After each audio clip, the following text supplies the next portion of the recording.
Ever wonder how some streaming services seem to just keep growing and growing, Yeah. even with all the competition out there? Right. Well, we are going to take a deep dive into that today. Okay. Specifically, we are going to be looking at Hulu All right. and how they are continuing to grow in this crazy streaming world. Awesome. And we've got a whole bunch of sources to pull from. I've got articles from Yahoo, Okay. Decider, Fox Flash, Statista, Wow. and even the Associated Press. All right. So are you ready to kind of uncover the secrets I am. behind their success? Yeah. All right. So one of the things that's really fascinating to me is that Hulu hit 52 million subscribers Wow. in the U.S. by the end of last year. That's a lot. That's huge. Yeah. And it coincides with a significant drop in people canceling their subscription. Yeah. What's going on there?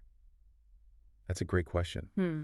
And one of the things that I noticed in a couple of these articles is that Yeah. they seem to be attributing this to their exclusive content. It makes sense. Right. Yeah. Like shows like Odessa, Yeah. Good American Family, Oh, I've heard of that one. and Deli Boys, which are all dropping this month, Okay. are generating so much buzz. I can see that. It seems like they really hit that sweet spot of demand Right. for Hulu originals. Totally. What do you think about that? Well, yeah, I mean, you look at how competitive the streaming landscape is right now. Absolutely. And it makes sense that exclusive content would be such a powerful weapon. Yeah. It's that FOMO, right? Yeah. That fear of missing out. Totally. Everyone wants to watch the show that everyone's talking about. So if Right. you don't have Hulu, you're missing out. Exactly. You're not part of that conversation. Right. And I think Hulu knows that. Yeah. And they also got that multi-year deal with FOX, Oh, yeah, that's right. which brings in like a whole library of familiar shows. Yeah, so that's smart, right? Yeah. You bring in a bunch of fans who already love those shows. Right. And now they're subscribing to Hulu. Exactly.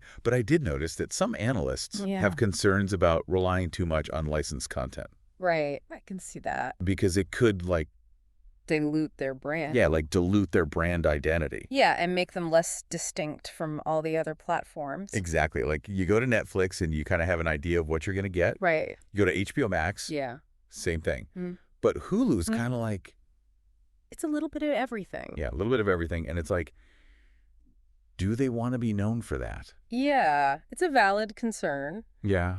but you got to look at the numbers.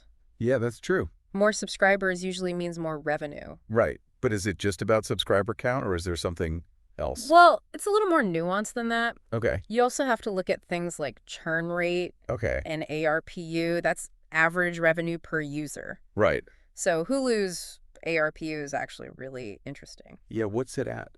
It's sitting at, I don't have the exact number right in front of me, but it's significantly higher than some of their competitors, Wow. which suggests that they're not just attracting a lot of subscribers, Right. they're attracting subscribers who are willing to spend more. So they're like high-value subscribers. Exactly. And that's probably why they've had such a dramatic financial turnaround. Yeah, they went from a $420 million loss to a $253 million profit in just one quarter. That's huge. That is a huge turnaround. Yeah, it really shows that their strategy is working. Yeah, it's really smart. Focus on quality over quantity. Right. Find your niche. Yeah, And invest in the content that that audience is willing to pay for.